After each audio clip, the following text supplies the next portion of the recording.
"Daddy, police are taking me away." 12 haunting words, spoken in my daughter's trembling voice from 12,000 miles away, shattered the stale stillness of my hotel room and made my world tilt off its axis. I was stuck in Singapore, trapped by a contract, a calendar, and corporate handcuffs.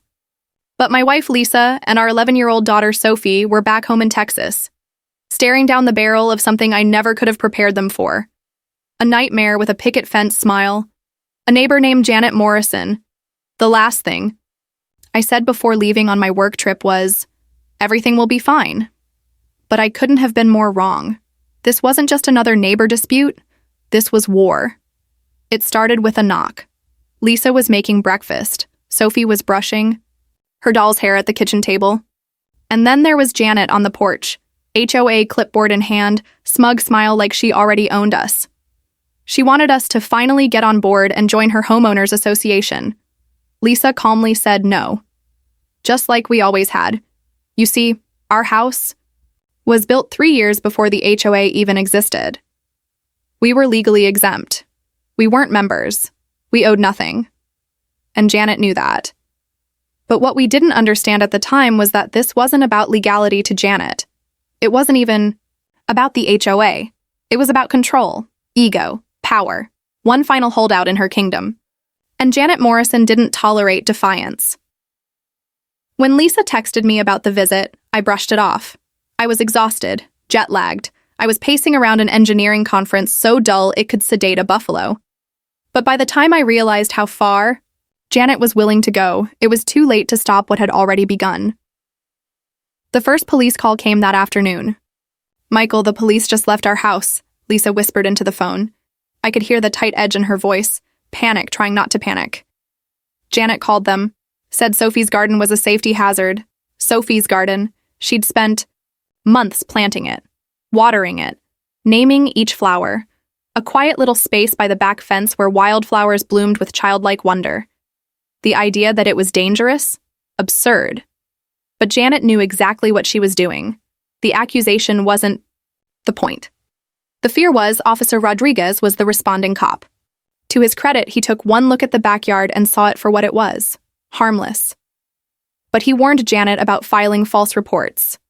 A warning that should have stopped any sane person in her tracks. It didn't. 2 hours later, police call number 2. Lisa again. This time her voice tighter, angrier. She claimed Sophie destroyed HOA property for picking flowers near the sidewalk. My wife had gone into full legal mode. She'd documented everything. Timestamps, photos, recordings. It wasn't just petty.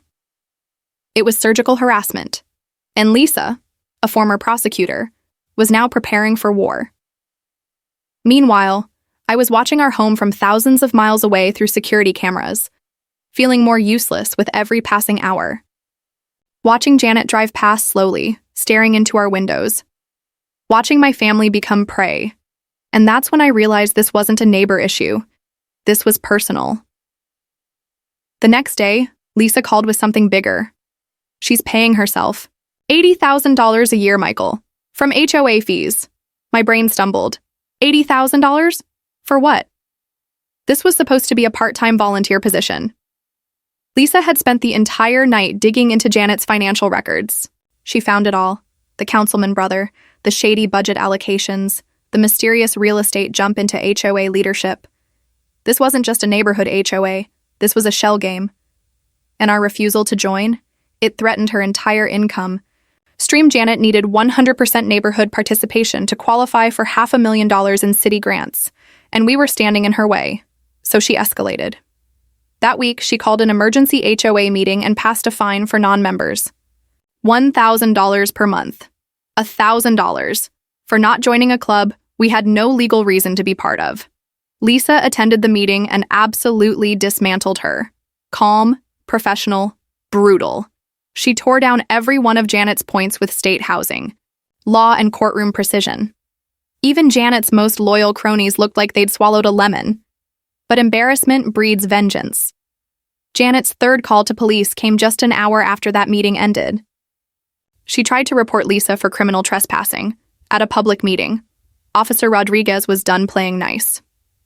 "Ma'am, This is a public space. You cannot trespass at a community meeting. Then came call 4. Janet claimed Lisa's car was illegally parked, blocking the sidewalk. It was in our own driveway, our private property.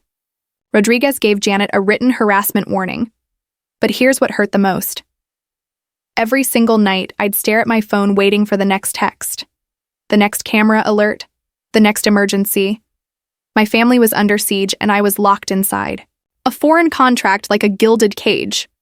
Every day I sat in meetings pretending to care about engineering diagrams while my wife faced a hostile neighbor turned tyrant, and my daughter slowly stopped smiling. Sophie started having nightmares. About the police, about Janet, about someone taking her flowers. Lisa said she asked, "Mommy, why does that lady hate our garden so much? How do you explain to a child that a grown woman wants to destroy her safe place? How do you explain that flowers became weapons in a war about power?" That night, Lisa found a dead bundle of flowers on our doorstep, with a note, "Last warning."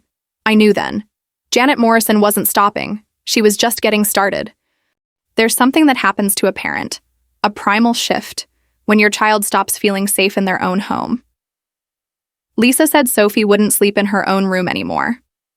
She dragged her pillow into our bedroom and curled up between the sheets, whispering that she didn't want the police lady to see her through the window. Lisa tried to reassure her. She even bought blackout curtains. But how do you curtain off fear that lives inside your chest? And I was still stuck oceans away, watching it unfold through camera footage, voice calls, and hollow video chats. The guilt was relentless. I was her father, and I wasn't there. I missed the day Sophie started hiding her garden rocks, the ones she painted with little bumblebees and names like Petal and Miss Daisy. Lisa said Sophie whispered, "Maybe if she doesn't see them, she won't be mad." That sentence alone kept me awake the entire night. Then Lisa dropped the bombshell. Michael.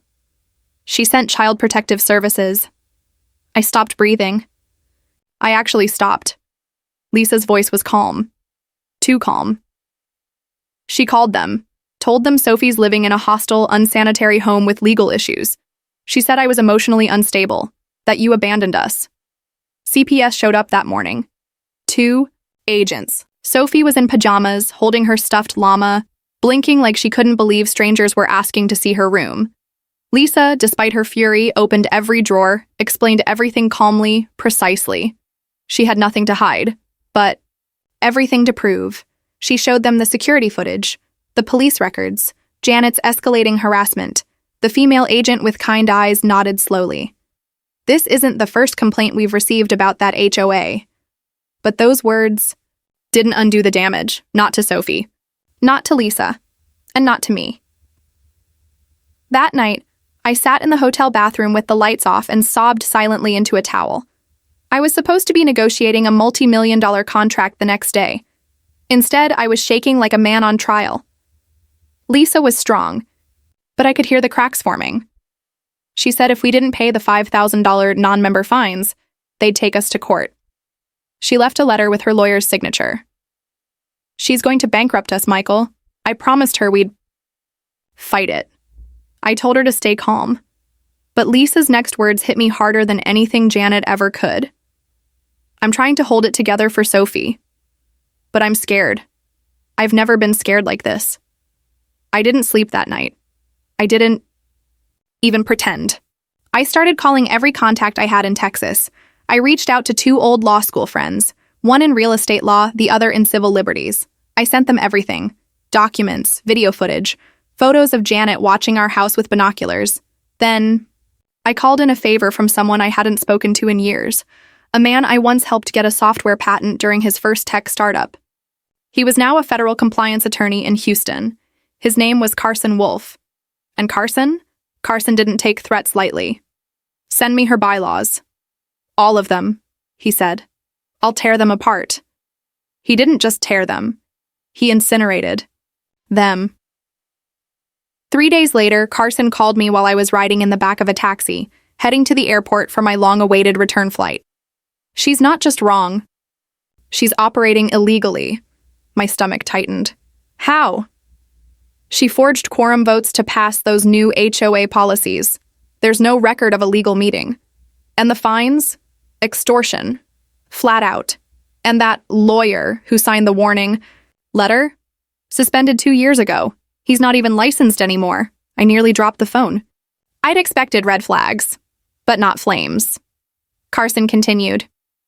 I'm filing a cease and desist. I'm also putting in a request for a restraining order for your wife and daughter. When you land, we're taking this to the state HOA commission. But Janet Morrison wasn't going down easy. The night before my flight home, Lisa called me in a panic. She's standing on our lawn with the city inspector. She's pointing at the flower beds. I pulled up the camera. There she was. Clipboard. Sunglasses. Smirk. The inspector looked uncomfortable. He kept checking his phone, but Janet was relentless, pointing at imaginary violations like a director staging a scene. Lisa stood firm. Calm. She filmed everything. I'll never forget what she said to Janet on camera. This is your last attempt. We know what you're doing, and we have everything we need. Janet's mask slipped for just a second. She hissed, Your husband won't save you. That moment confirmed it. This wasn't about HOA rules. It was about Lisa. About me. About the fact that we didn't cave. That we were the one family who said no. When I landed in Houston, the air felt different. Thicker, charged. As if the war I'd been watching from afar was now pulling me straight into the battlefield. I walked into our home just after midnight. Sophie flew into my arms and wouldn't let go. Lisa stood behind her, eyes glassy but strong. She hadn't broken, but she was close. I sat on the couch that night holding both of them, listening to the soft hum of our security system and the occasional creak of the house settling. The war outside had scorched our peace. But inside, we were still standing. The why. Next morning, I met Carson in person. He looked like a man ready for blood. He had binders, exhibits, a timeline. She's committed 4 felony-level offenses. And her tax filings? That $80,000 salary? It's not reported. We're bringing this to the district attorney. But Carson didn't stop there. He called a reporter he knew from Channel 9, a woman named Faith Delgado. She specialized in community, corruption stories, and she wasn't afraid of a clipboard bully. The piece aired 3 days later. HOA president accused of fraud, extortion, and harassment. Local family speaks out. They blurred our faces. They didn't name us, but they showed the footage. The CPS visits, the police reports, the forged letter. The last warning note left with dead flowers, and the community exploded. Neighbors who had silently suffered under Janet's reign started coming forward. One by one. Stories poured in about forced payments, illegal fines, retaliation tactics, even threats of property liens over Christmas decorations. The State Housing Board launched an emergency investigation. Janet was issued a court summons within a week. But even as her empire began to crumble, she didn't stop. On the 7th day after the news aired, she did the unthinkable. She called the police again. This time, she told them Lisa had assaulted her. An officer knocked on our door. I answered with Carson beside me. This is a false report, he said, handing over the restraining order and a thumb drive with every file we had. The officer nodded grimly. I figured. We're tired of being used like this. That was the last straw. 3 hours later, Janet Morrison was arrested for filing a false report and violating the harassment order. The image of her being walked across our lawn in cuffs. It didn't bring joy. It brought closure, relief. Like we could finally exhale for the first time in weeks. That night, Sophie planted a new flower. She named it Justice. It should have ended with the arrest, the cuffs, the walk of shame. The moment Janet Morrison's iron grip on the neighborhood snapped in front of the cameras, it should have been enough. But control freaks don't stop because the law tells them to. They stop when they're stripped of every lever they ever used to pull people's strings. And Janet, she still had a few left. The week after her arrest, our house was quiet. Too quiet. No calls, no knocks, no slashed flower beds. Sophie started sleeping in her own room again. Lisa and I stayed up late sipping coffee and watching old movies, trying to remember what normal felt like. But peace, we learned, is fragile. And Janet's silence? It wasn't surrender. It was strategy. The first clue came in an envelope. No return address. Just a typed letter and a copy of our property deed, marked up with red pen. Circled words, scribbled accusations, notes like improper setback, easement encroachment, subject to reclaim. Lisa held it with surgical gloves and slipped it into an evidence bag. "She's going for the land now," she said, voice low. "She's trying to claim we violated property lines." It was nonsense, of course. We'd had a full survey done, our property was clear. But we also knew how civil harassment works, not by logic, but by attrition. Drain your money. Drain your time. Drain your spirit. The next letter came with an official header, County Clerk's Office. Janet had filed a formal complaint alleging that the fence we installed 3 years ago, approved, permitted, inspected, was illegally constructed on public utility space. She claimed it needed to be torn down, that it endangered the neighborhood, that it was, her words, an eyesore and a threat to children. Lisa laughed. Not because it was funny, but because it was so exhausting, so predictable, so deeply ridiculous that laughing was the only option left. But I didn't laugh. I saw what she was doing. This wasn't about getting her HOA position back. That was already gone. The board had removed her access revoked, her title stripped. No, this was personal vengeance. A scorched earth policy. If I can't control it, she was saying, I'll burn it down. And what she didn't know was that we were ready. Carson didn't just file a counterclaim. He filed a motion to dismiss, paired with a civil harassment restraining order expansion. He tied every one of her moves to a pattern of retaliatory behavior. The DA's office added 2 new charges: misuse of legal filings and intentional abuse of administrative channels. But it wasn't over, because Janet wasn't working alone. 2 days later, our neighbor Mark, a quiet man who mowed his lawn like clockwork and rarely said more than hello, rang our doorbell. He looked pale. "She came to my house," he said. "Tried to get me to sign something. Said if I testified, she was right about your property line. She'd waive my HOA dues for the year." Lisa blinked. "She tried to bribe you?" Mark nodded. "I told her no. She said I'd regret it." We thanked him. And then Lisa, fire in her eyes, said something I'll never forget. "She doesn't know I'm done playing defense." The next morning, Lisa filed a motion of her own, a full civil suit, not just against Janet, but against the HOA as an entity, for failing to protect residents from internal abuse of power, for enabling fraud, for negligent oversight. And suddenly, the board, once her loyal enablers, began to panic. We started receiving letters, apologies, disavowals, claims that they had no idea what Janet was doing with the budget or the votes or the grant applications. One woman even dropped off a pie, homemade, and whispered that she had never wanted any of this. Lisa smiled politely, took the pie, and closed the door. Then she tossed the pie in the trash. You don't get to play innocent now. 3 days before the civil court hearing, our house was egged, middle of the night. Security cameras caught 2 teenagers, hooded, laughing. We identified them, sons of board members. Lisa pressed charges, not because of the eggs, but because of the message. Get out, or we'll keep coming. But we weren't leaving. Not our home. Not our fight. Not our daughter's peace. The courtroom was packed. Press, neighbors, lawyers, even Janet, though she wasn't supposed to be there, showed up and had to be escorted out after shouting, "They're liars, all of them." Lisa took the stand. She told everything.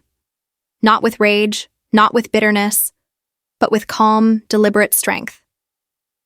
She showed the photos, played the recordings, played the clip of Janet standing on our lawn, screaming into a phone about removing the last holdouts. The courtroom sat in stunned silence. And then something unexpected happened. Sophie stood up. She walked to the front, clutching one of her painted garden rocks. The judge gently asked who she was. Sophie looked him in the eye and said, "I just want to grow flowers, that's all." Even the court reporter teared up. In the end, the judge ruled in our favor. The fence stayed, the fines were voided, Janet's harassment charges stood, with sentencing scheduled for later that month. But the real victory came after court. Outside, a woman approached us. Early 40s, nervous, she introduced herself as Camille. I used to live on Janet Street, before she got her HOA job. Lisa froze. And? She did this to me too. I lost my home because of her. That's when the puzzle pieces began to fall into place. Janet had done this before, and not just once. We uncovered 3 families, all in different counties, all pushed out, sued, fined, harassed, and suddenly, what felt like the end of our battle became the beginning of something much bigger. I think Janet made a career out of this. Camille's voice trembled as she slid the manila folder across our kitchen table. Inside were copies of court filings, photos, letters, a restraining order from 2017, all tied to a woman whose name kept surfacing again and again. Janet Morrison. Camille had lived in a town 2 hours south. Suburban, quiet, the kind of place with welcome home signs and trimmed hedges. And then she bought a house across the street from Janet, back when Janet was just another HOA member, not a president, not a threat. She tried to fine me for painting my porch, said the color was emotionally aggressive. Camille laughed bitterly, brushing hair from her face. She said my flower pots were a tripping hazard, that my son's trampoline was drawing gang attention. She said my husband's classic car was blight. And then? Lisa asked, arms crossed. Then I pushed back, sent her legal notices. Within 2 months, I had city inspectors knocking on my door. My tires were slashed. I was audited by the HOA for violations that didn't even exist. She even showed up during my open house when we tried to sell and told buyers there was mold. There wasn't. Camille lost everything. Moved out, moved on, but the scars stayed. Lisa and I exchanged a look. It wasn't just us. We weren't the first. And if we didn't keep going, we wouldn't be the last. The next day, we drove to Austin. The Texas State HOA Regulatory Office sat like a tired bunker near the Capitol, all gray brick and metal doors. But what it lacked in charm, it made up for in bureaucracy. And that was exactly what we needed.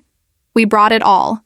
The footage, the police reports, the CPS visit, the financial records, the false filings, and now, Camille's testimony. Inside a narrow meeting room, we met with Director Elena Vasquez, a no-nonsense woman with weathered eyes and a reputation for rooting out HOA corruption like weeds in a garden. She listened, took notes, asked hard questions. Then she leaned back and said 6 words that changed everything. "You're not the only complaint today." She opened a drawer and pulled out a thick folder labeled Morrison J. Inside, letters, emails, signed affidavits, different towns. Same pattern, fraud, harassment, extortion, under the mask of compliance. It was a web. And at the center of it all, Janet Morrison, moving from HOA to HOA like a virus, rising to leadership roles, enforcing ridiculous rules, using the HOA's vague authority to target families who didn't bow to her will, and always cashing in. Elena tapped the folder.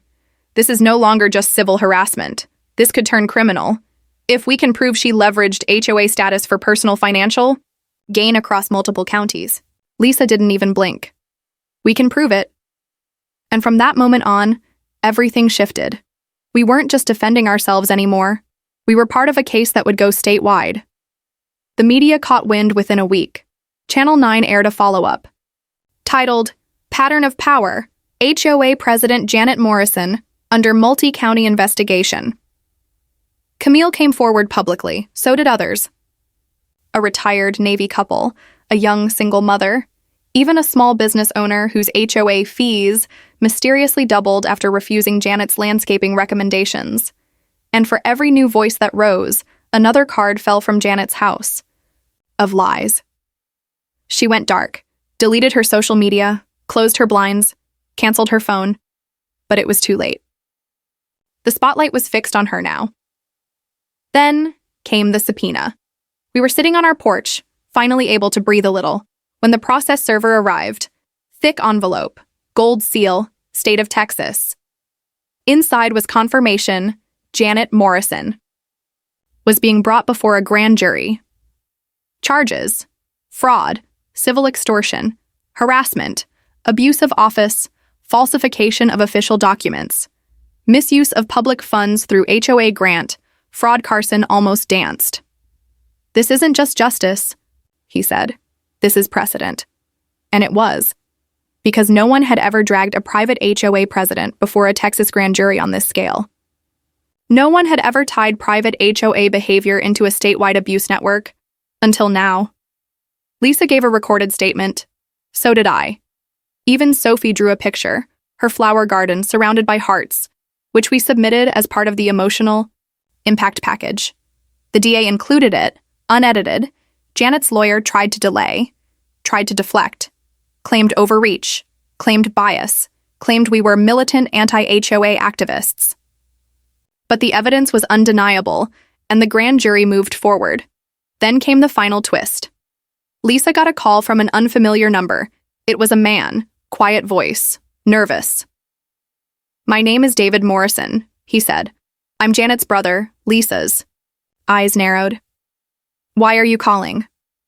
"Because I think it's time someone told you the truth." He met with us at a public cafe the next morning. Mid-50s, suit slightly wrinkled, a man who looked like he carried secrets heavier than briefcases. He leaned in and whispered something I'll never forget. "She's been doing this since she was 19. Lisa blinked. "Doing what?" "Destroying people who embarrass her." He explained everything. Their father had run a small-town zoning board. Janet grew up seeing how petty power worked. When he passed, she inherited his contacts. Started small. Neighborhood watch, then local committees, then HOA boards, always seeking authority. "She doesn't want power," David said. "She wants control, over people." Lisa sat still, her hands trembling. David continued. "She fakes votes, pays off inspectors. She once planted trash in a neighbor's yard and called sanitation on them. That's how deep it goes." "And why tell us now?" I asked. He looked away. "Because she called me last week and asked if I could take care of you." That's when I knew she'd crossed into something darker. He handed us a flash drive. Photos, emails, voice recordings, a handwritten ledger, showing off the book's HOA bonuses. "She's done," he whispered. "But I wanted to make sure the whole story came out. For the people she's hurt. For the people she thinks she still owns." We thanked him.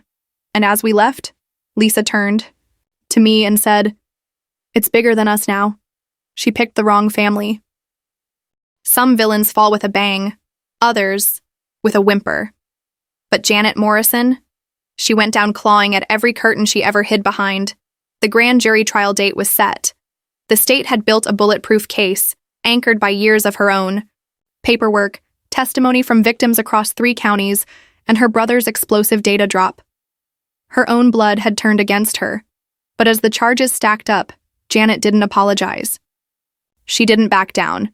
She did what cornered tyrants always do. She doubled down. 3 days before the hearing, Lisa found a notice taped to our front door. The paper was unmarked, printed in all caps. "HOA or not, you don't belong here. You never did." We had security cameras, but whoever delivered it wore a hoodie and used gloves.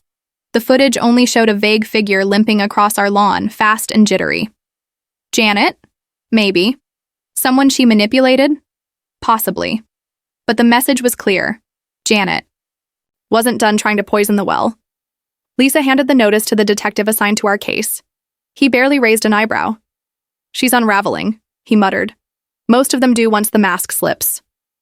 That mask, the one she wore so convincingly for years, was now fully shattered.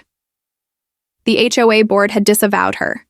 The neighborhood, once split by fear, was beginning to rally. And the media, they were eating it up. Headlines now read, Texas. Woman's fight against HOA tyrant inspires statewide reform bill. Morrison's reign ends in indictment. HOA power abuse goes national. Lawmakers react. What had started as a neighbor dispute had become a lightning rod for every family that had ever been pushed around by small-town rulers with too much free time and too little conscience. But even with the attention, even with the support, our family wasn't celebrating, because for us, the damage was still real. Sophie still hesitated before stepping into her garden. She still asked questions like, "Will the flower lady come back?" She still checked the windows before going to bed. One afternoon, I caught her digging up a flower she had planted just 2 weeks earlier. "Sophie, what are you doing?" I asked, kneeling beside her. She looked at me. Not angry, not scared, just tired. "If I don't plant too many, maybe they'll leave us alone." My heart shattered. Right there in the dirt, I pulled her into a hug and promised her, quietly, fiercely, "You will plant every flower you want. Every single one." Lisa overheard. She walked out holding a small ceramic sign. We placed it in the soil together. It said, "This garden grows in peace, but peace, as we'd learned, has to be protected." On the morning of Janet's trial, I stood in front of the mirror and adjusted my tie. Lisa was behind me, pulling her hair into a knot, her hands shaking just a little. "I've been waiting for this day," she whispered. "Me too," I said. But not just for us. The courtroom was packed. Press lined the benches. Former victims stood near the back holding hands. Some we had never met in person before, all bound by one woman's warpath. Janet entered, flanked by 2 lawyers and wearing a blazer that probably cost more than our monthly mortgage. Her hair was styled, her expression empty, like she couldn't understand how the world had turned on her. Her attorney tried every trick in the book. She was misunderstood. She was stressed. She acted within her authority. She had documentation. She was targeted by an internet mob. But the state wasn't having it. They played the recordings, showed the falsified documents, showed the letters, the emails, even the footage of her on our lawn screaming, "I run this street," the moment. That broke everything when they played the voicemail she left for her brother, the one he had reluctantly handed over. "You don't understand, David. If they get away with this, others will think they can too. I'll lose the HOA grants, the side deals. I built this. I made this street. They owe me." The courtroom fell into a stunned hush. There it was, the confession. Not just of fraud, but of entitlement. Of calculated abuse disguised as civic duty. Janet's face turned pale. Her attorney tried to object. Too late. Lisa leaned over to me, whispering, "It's done." The jury deliberated for 6 hours. They found her guilty on 4 of the 6 felony charges. The remaining 2 were deferred for federal review, tied to misuse of municipal grant funding. Her sentence? 18 months in a state correctional facility, 5 years probation, full restitution to multiple families, and a permanent ban from holding any future role in any HOA or community board across the state. But for us, it wasn't the sentence. That mattered. It was what happened after. A week after the ruling, we received a handwritten letter, not from Janet, from a woman named Miriam, a retired school teacher who lived 3 towns over. She had seen our story. She had fought her own HOA once, alone, and lost.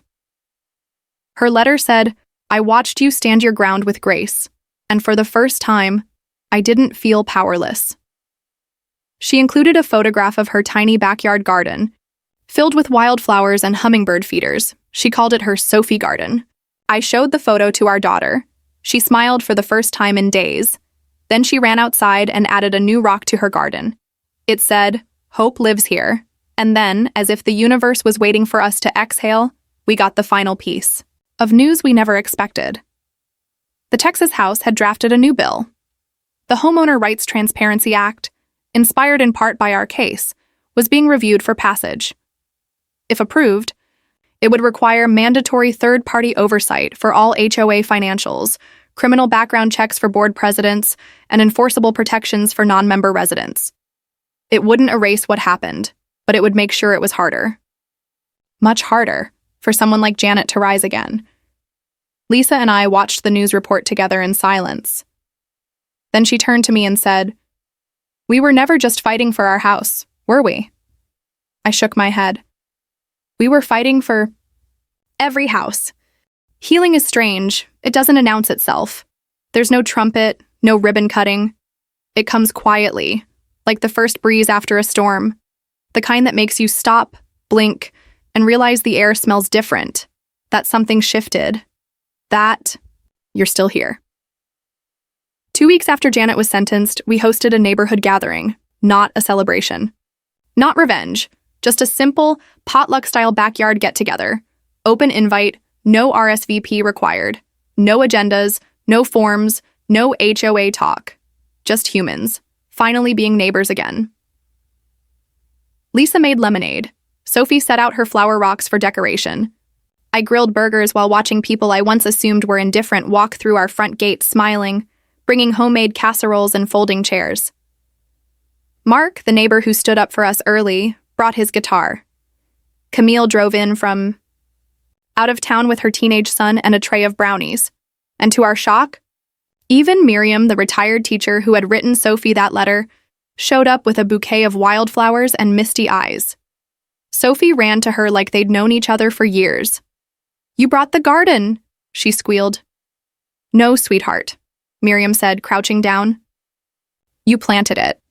In more ways than one." People lingered that night. They laughed, shared stories, compared bad HOA tales like war veterans comparing scars, and somewhere between the third glass of lemonade and the final spark of sunset, someone said it.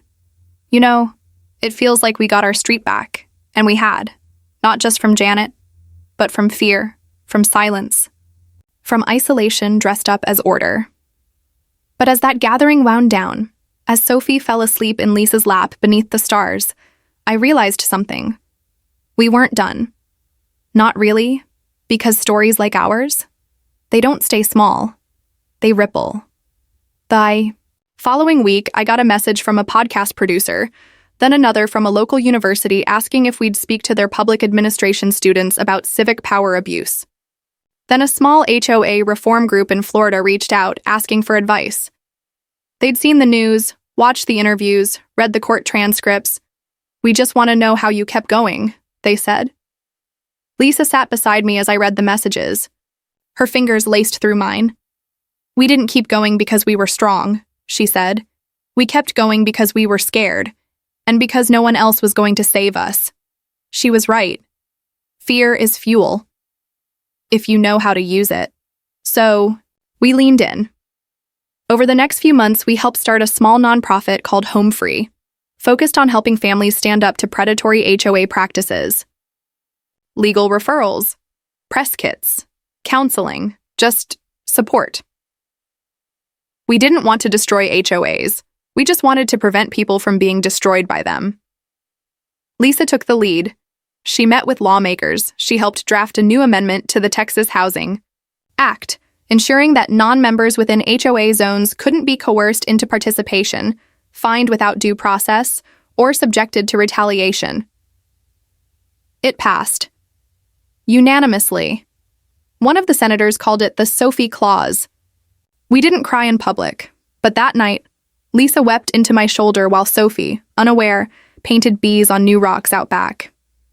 And yet, life, in its mysterious rhythm, wasn't done surprising us. Because in the middle of all this new purpose and healing, another unexpected twist surfaced. We got a knock at the door, not a threat, not an inspector, not a subpoena. A woman, early 30s, tightly braided hair, calm but tense, stood on our porch with her hands clasped and said something that made Lisa sit down. "I'm Janet's daughter." She introduced herself as Marlene. We hadn't even known Janet had a daughter. "She kept me far from all of it," Marlene explained. "Said she was protecting me, but now she's in prison, and I saw your story. I read everything. I needed to see for myself." Lisa stayed quiet. Marlene pulled a folder from her bag, the same manila kind that had started so many disasters. But this time, what was inside wasn't poison. It was apology. Letters Janet had written from jail. Journals, confessions, one passage stood out. Janet had written, "I confused control with safety. I thought rules would make me madder. I thought if I could make the world smaller, I wouldn't feel so afraid in it. Lisa read it twice, then handed it back. She hurt people, Lisa said gently, but I hope she finds peace. Marlene nodded. Then she looked out at Sophie's garden, now twice as big, overflowing with blooms. She told me she never understood why that garden made her so angry. Maybe it reminded her of how much beauty she'd lost. She left quietly. No dramatic hugs, no forgiveness demanded. Just two women from different ends of a fire, breathing the same air for the first time. The weeks that followed were the kind of quiet we had once prayed for. Sophie went back to dance class. I taught her how to ride a bike without training. Wheels. Lisa started writing, not court briefs, but essays, op-eds, and finally, a book. She titled it, The Fence That Held the Line. One morning, she let me read the final paragraph. Our home was never just a house. It was the place where we learned that fear is loud, but love, persistence, and truth echo louder. You don't need a badge or a title to stand your ground. You just need to plant it firmly. I closed the laptop and kissed her hand. You wrote our story, I said. She smiled. No, I wrote everyone's. And she had. Because from that moment on, every email we received, every thank you note, every stranger who walked up to us in hardware stores or grocery aisles with stories of how they finally fought back, that was the real ending. Not Janet's sentencing, not the court's ruling, but the slow, steady, quiet reclaiming of dignity, house by house, garden by garden. And one evening, long after the noise had faded, I asked Sophie what she wanted to be when she grew up. She didn't say princess, she didn't say dancer, she didn't even say lawyer, like her mom. She looked at me and said, I want to build neighborhoods that let people breathe. I choked up. Sweetheart, I whispered, I think you already have. Healing is strange. It doesn't announce itself. There's no trumpet, no ribbon cutting. It comes quietly, like the first breeze after a storm, the kind that makes you stop, blink, and realize the air smells different. That something shifted, that you're still here. 2 weeks after Janet was sentenced, we hosted a neighborhood gathering. Not a celebration, not revenge. Just a simple potluck-style backyard get-together, open invite, no RSVP required, no agendas, no forms, no HOA talk, just humans, finally being neighbors again. Lisa made lemonade. Sophie set out her flower rocks for decoration. I grilled burgers while watching people I once assumed were indifferent walk through our front gate, smiling, bringing homemade casseroles and folding chairs. Mark, the neighbor who stood up for us early, brought his guitar. Camille drove in from out of town with her teenage son and a tray of brownies. And to our shock, even Miriam, the retired teacher who had written Sophie that letter, showed up with a bouquet of wildflowers and misty eyes. Sophie ran to her like they'd known each other. For years. You brought the garden, she squealed. No, sweetheart, Miriam said, crouching down. You planted it. In more ways than one. People lingered that night. They laughed, shared stories, compared bad HOA tales like war veterans comparing scars, and somewhere between the third glass of lemonade and the final spark of sunset, someone said it. You know, it feels like we got our street back. And we had. Not just from Janet, but from fear. From silence. From isolation dressed up as order. But as that gathering wound down, as Sophie fell asleep in Lisa's lap beneath the stars, I realized something. We weren't done. Not really. Because stories like ours, they don't stay small. They ripple. The kike. Following week, I got a message from a podcast producer. Then another from a local university asking if we'd speak to their public administration students about civic power abuse. Then a small HOA reform group in Florida reached out asking for advice. They'd seen the news, watched the interviews, read the court transcripts. We just want to know how you kept going, they said. Lisa sat beside me as I read the messages. Her fingers laced through mine. We didn't keep going because we were strong, she said. We kept going because we were scared, and because no one else was going to save us. She was right.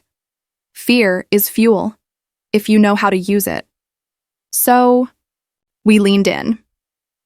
Over the next few months, we helped start a small nonprofit called Home Free, focused on helping families stand up to predatory HOA practices.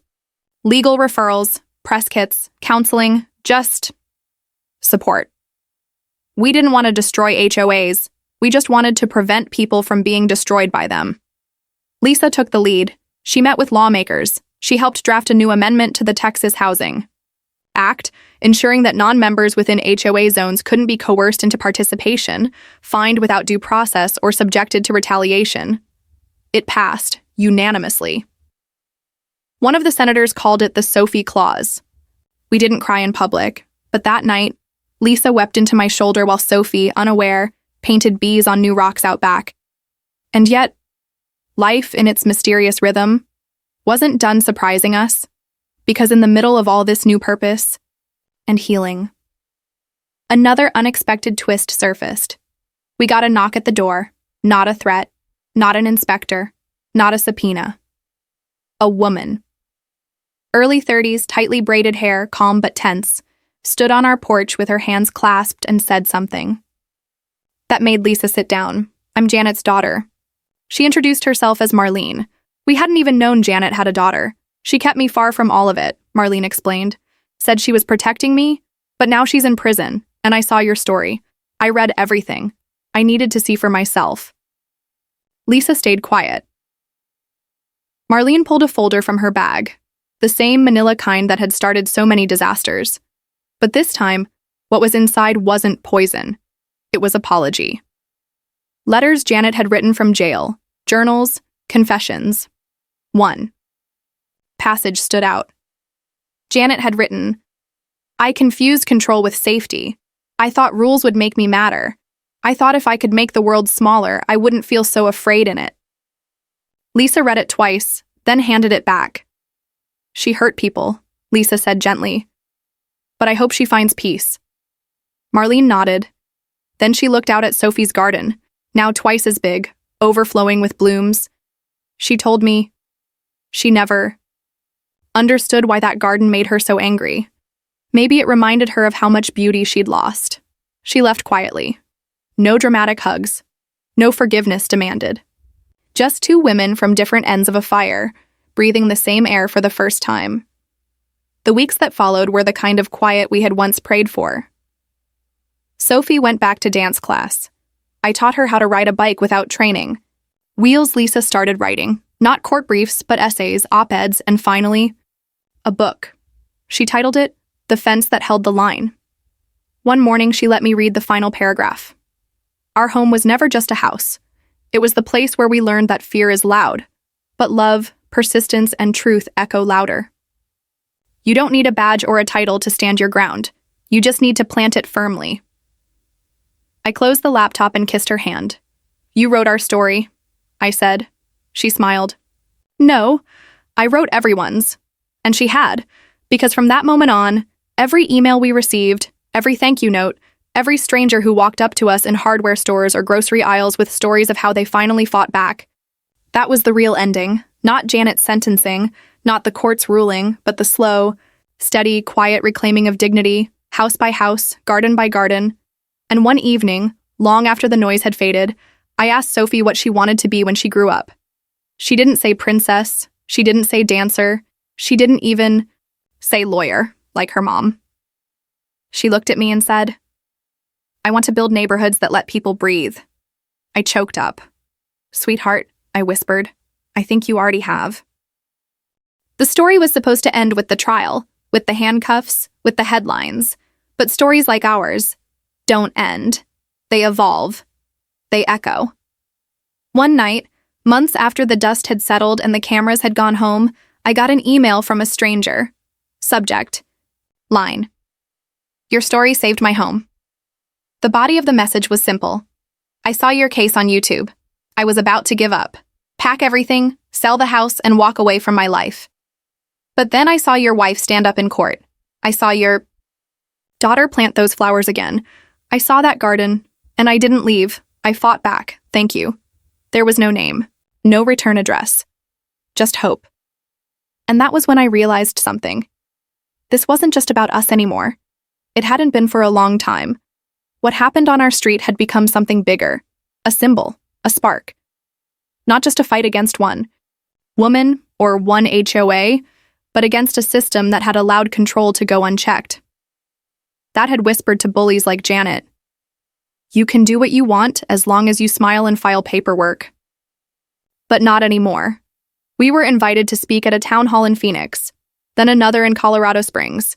Then DC Lisa, who once swore she'd never speak on a microphone again, now stood in front of hundreds of homeowners, activists, lawmakers, telling our story not with vengeance, but with vision. She spoke calmly, confidently, about the night she called me crying, about the CPS visit that nearly broke her, about the moment she chose not to retreat, but to resist. And every time she finished her speech, there was silence. Not because people weren't listening, but because they were finally hearing.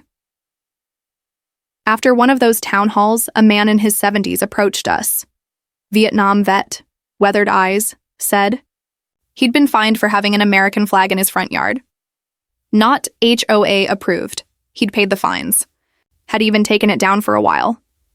But then he saw Lisa's clip online. He pointed to his chest and said, "You gave me back my spine." Lisa hugged him, quietly, fiercely. And then we got the call. Netflix wants to option the rights. We were stunned. I didn't even know people like us got those kinds of calls. The producer explained that they weren't looking for spectacle. Not explosions, not courtroom dramatics. What they wanted was heart. They wanted the moment Sophie dug up her flower in fear. They wanted the shot of Lisa at the kitchen table, sorting through letters from strangers across the country. They wanted truth, told through people, and we said yes, not for fame, not for the money, but because we knew, the more eyes on the story, the fewer shadows for people like Janet to hide. Filming began in spring. They built a replica of our street, our porch, even Sophie's garden, down to the rocks, hand-painted by an art department that treated every petal like it was sacred. The actress playing Lisa nailed the courtroom scene in one take. When she said, "We just wanted to raise our daughter," without fear, the room on set fell silent. Even the camera crew wiped their eyes. And then came Sophie's scene, planting the garden again after Janet's sentencing. The director asked if our daughter wanted to be part of it. She smiled shyly and said, "Only if I get to keep the flowers." They let her plant the real ones. No second take needed. But what moved me most happened off camera. One afternoon between shoots, the woman playing Janet approached us. I had to dig into her character, she explained. Try to understand what made her tick. And you know what I realized? Lisa raised an eyebrow. She was afraid, always afraid, of being invisible. Lisa nodded slowly. Fear turns people cruel. The actress looked toward the replica garden. But it doesn't have to. After filming wrapped, we returned home, unsure what to expect. Sometimes when stories get big, people expect you to be different. But our neighbors? They were planting. Gardens popped up on every lawn. Some had signs. Hope grows here. This property is not under HOA jurisdiction. It's under heart. Mark put a birdhouse in his tree with a little painted word on the side. Freedom. Even Camille, who'd once been driven out of her home, emailed us a picture of her backyard, in bloom again, and said simply, "I came back." And then, one quiet Saturday, as we were drinking coffee on the porch, we saw something that stopped us cold. A young couple stood at the edge of our lawn, staring at the garden. The woman held a notepad. Lisa stood and walked over. "You folks? Okay?" The man looked sheepish. "Sorry, we didn't mean to bother you. We just moved here. We heard about the story. And, well, we wanted to see where it happened." Lisa smiled gently. "It didn't happen here," she said. "It started here." The woman hesitated, then asked, "Is it true? That a garden changed everything?" Lisa looked over her shoulder at the blooms. The wind caught the petals just right. A soft swirl of color. "No," she said. "We did. But the garden reminded us why we had to." They nodded, thanked us, and left. But before they did, the woman knelt down and placed something in the dirt. A small wooden marker. Hand-carved. No paint. Just 3 words burned into the grain. Stand, don't bend. That night, as the sun dipped behind the rooftops, I sat with Lisa on the swing and asked her, "Do you ever wish it never happened?" She didn't answer right away. Then she whispered, "I wish we'd never been hurt. I wish Sophie never had to feel fear. I wish we never had to fight, but I don't wish we stayed quiet." Because silence? That was Janet's greatest weapon. But now, in the stillness of a street no longer ruled by whispers, all we could hear was laughter from the yard, and Sophie's voice calling out, "Mom! Dad! Come see! My sunflowers grew taller than me." Lisa smiled. I stood, and as we walked toward that little girl, arms outstretched, standing in the garden that once marked our battlefield, I realized we hadn't just rebuilt our home, we had built a legacy. Sometimes the loudest victories are the quiet ones. They don't come with headlines, gavel strikes, or televised press conferences. They arrive like a sunrise, slow, unassuming, yet undeniable. A year had passed since Janet was sentenced. 12 months of healing, rebuilding, and redefining what it meant to feel safe in your own home. The documentary aired in spring, titled simply The Garden War. And to our surprise and deep humility, it went viral. Millions of views, letters from across the country, from families, veterans, teachers, immigrants, children, all echoing one thing. Your fight gave us words for our own, but it wasn't the attention that changed us. It was what came next. Sophie had been drawing, sketching her garden every week, each season, each bloom. We kept the drawings, of course. They were colorful, sweet, pure, until one day. She handed us something different, a blueprint, a layout of paths, flowers, benches, a space, a name written in big letters across the top, the Freedom Garden. "What's this?" I asked. She smiled. "For everyone, so they can visit and not be scared."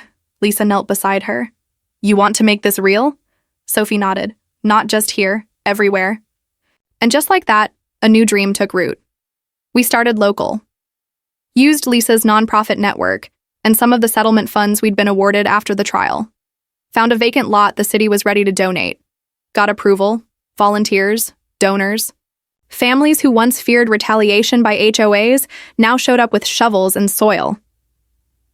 The first Freedom Garden broke ground that fall. We let Sophie dig the first hole, and when she placed her flower rock, the very first one she ever painted, into the soil, Lisa and I held hands and knew this was no longer about us. It was about reclaiming joy. In neighborhoods across America, families were planting their own freedom gardens, HOA or not. Some were small, just a few pots and a bench. Others stretched half a block, community-run, open to all. Each one bore the same message on a wooden sign. This land grows what fear tried to erase. But with growth came something unexpected, something we never saw coming. A letter, this time official, from the National Neighborhood Affairs Council. An invitation. Lisa was being honored at their annual summit. The category, Civic Resilience and Community Transformation. We flew to DC in March. It was the first time Sophie had been on a plane. She stared out the window and whispered, "I wonder how many gardens are down there now." I didn't know, but I knew one thing. More than there were a year ago. At the summit, Lisa took the stage in a modest dress. No makeup crew, no teleprompter. Just her truth. Just her voice.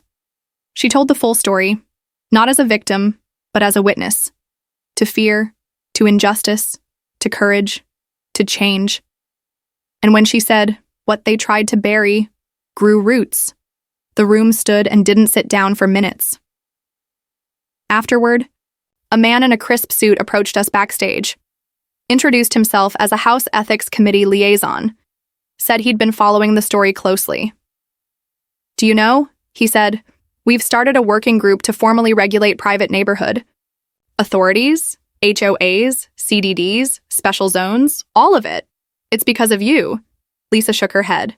It's because of what people finally saw. He smiled. Well, we saw it because you made sure we couldn't look away. But even that, even the policy, the reform, the spotlight, wasn't the final chapter. That came a few weeks later, in the most unexpected envelope. Plain. No return address. Inside, a letter. Handwritten. Crisp. The handwriting? We recognized it instantly. It was Janet's. I don't expect forgiveness, it began. But I saw the documentary. I saw the garden. I saw the girl I tried to silence, laughing in the sunshine, and something inside me cracked. She described prison not as punishment, but as a mirror.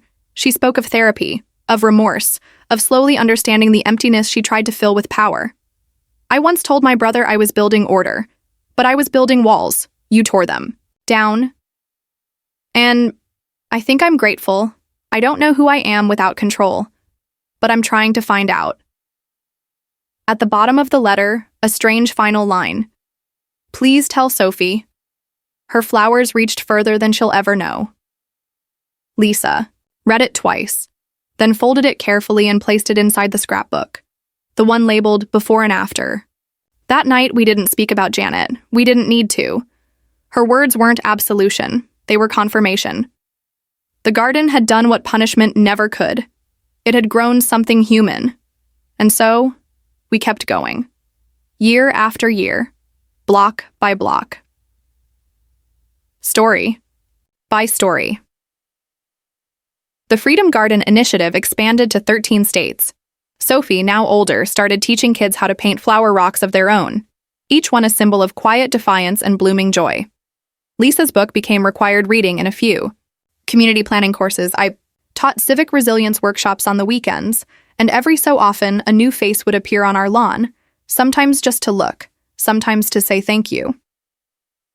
One winter morning, I found a folded note beneath Sophie's garden sign. In it, a photo of a man standing proudly in front of a small patch of daisies.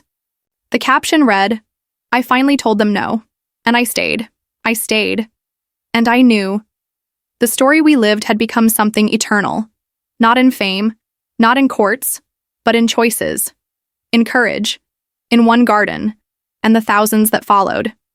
So, if you ever drive through a quiet town and see a small public patch of wildflowers with a wooden bench and a weathered sign, stop for a second, sit down, read the words, and remember, sometimes the smallest seeds start the loudest revolutions.